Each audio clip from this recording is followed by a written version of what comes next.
হৃদয় মাঝে হঠাৎ তুমি।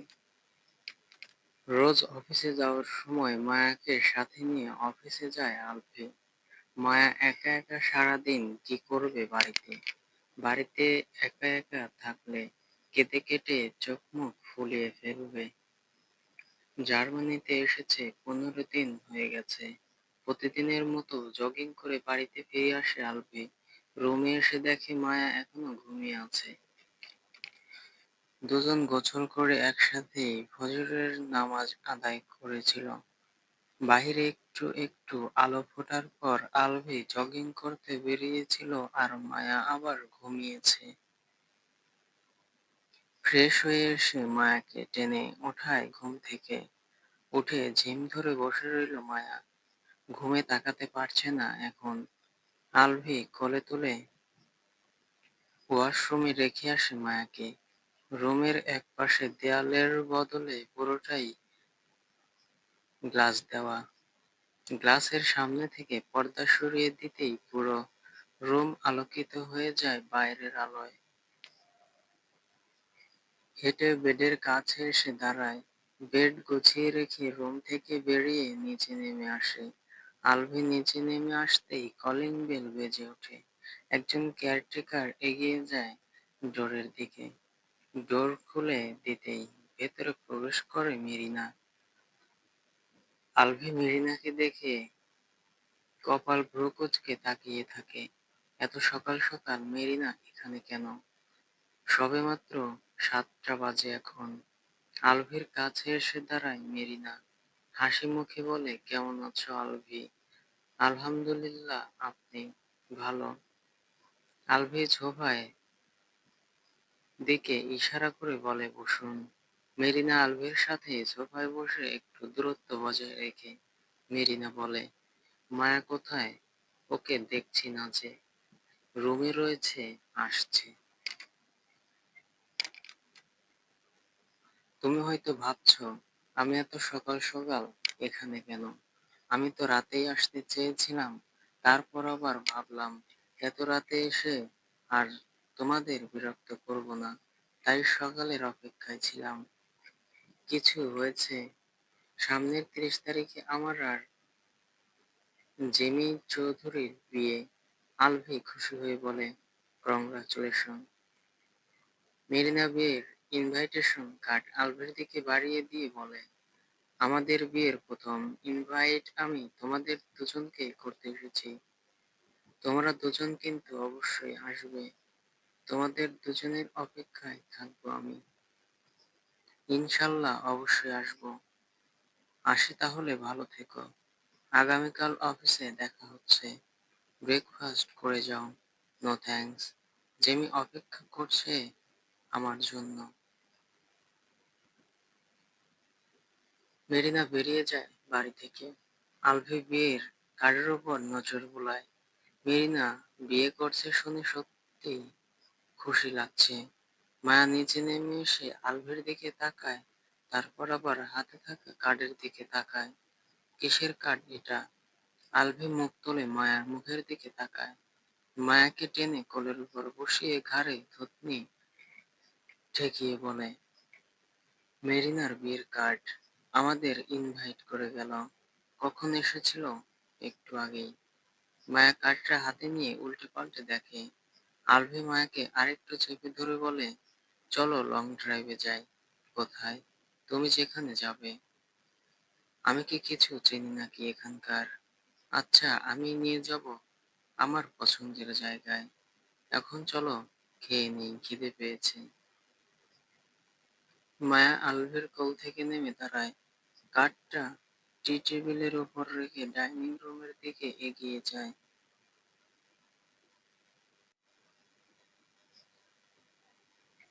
ওদের দুজনের জন্য ব্রেকফাস্ট তৈরি করে সবকিছু গুছিয়ে রাখা হয়েছে ডাইনিং রুমে। আলভি মায়াকে নিজ হাতে খাইয়ে দেয়, নিজেও খায়। খাওয়া শেষ করে রুমে এসে দুজনেই তৈরি হয়ে নেয়। মায়া লাইট পিঙ্ক আর হোয়াইট কম্বিনেশনের গাউন পরে হোয়াইট কালার হিজাব বেঁধেছে। আলভি হোয়াইট শার্ট আর ব্ল্যাক প্যান্ট পরেছে। দুজন একসাথেই বাড়ি থেকে বের হয়। আলভি গ্যারেজ থেকে কার বের করে আনে। মায়া উঠে বসতেই কার ছুটে চলে অজানা গন্তব্যে। কার অটো ড্রাইভিং মোডে নিয়ে মায়াকে টেনে আনে নিজের কাছে। মায়া ছটফট করে বলে, কি করেছো ছাড়ো, এটা রাস্তা, তোমার বেডরুম না। চুমু খাওয়ার জন্য বেডরুমের প্রয়োজন হয় না মায়াপুরী। আমার এখন চুমু চাই না, ছাড়ো আমাকে। তুমি না চাইলে কি হবে, আমি তো চাই। মায়ের কোনো কথা শোনে না আলভি। জোর করেই মায়ার অধর যুগল চেপে ধরে নিজের অধর জোড়া দিয়ে কয়েক মিনিট পর ছেড়ে দিয়ে বলে, ঘোরাঘুরি বাদ, চলো বাড়ি ফিরে যাই। মায়া কপাল ভ্রু কুঁচকে বলে, কেন? তুমি না বললে লং ড্রাইভে যাবে?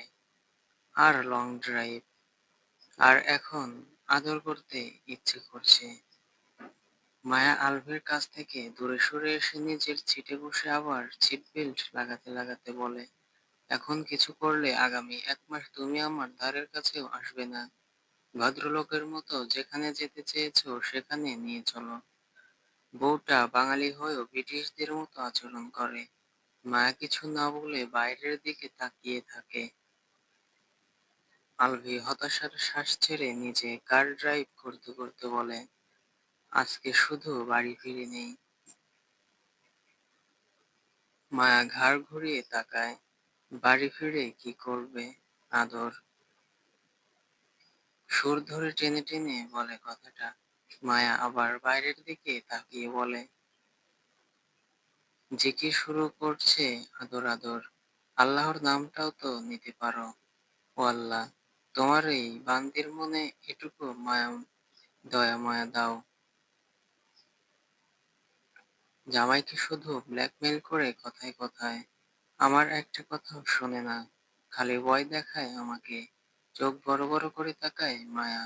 বোঝাই যাচ্ছে আলভির কথা শুনে সেই লেভেলের অবাক হয়েছে। ঘুরে ফিরে মাঝরাতে বাড়ি ফিরে আসে দুজন। ডিনার সেরেই এসেছে, এখন শুধু ফ্রেশ হয়ে শুতে পারলেই হয়। দুজনেই ভীষণ টায়ার্ড। দুজনের সারাদিন আজ অনেক ভালো কেটেছে। দুজন একসাথেই শাওয়ার নেয়। মায়া ভেজা চুল নিয়ে শুয়ে পড়তে চাইলেও আলভি শুতে দেয় না। হেয়ার ড্রায়ার দিয়ে চুল শুকিয়ে তারপর শুতে দেয়। ওর ছোট ছোট চুলগুলো ফ্যানের বাতাসে শুকিয়ে গেছে।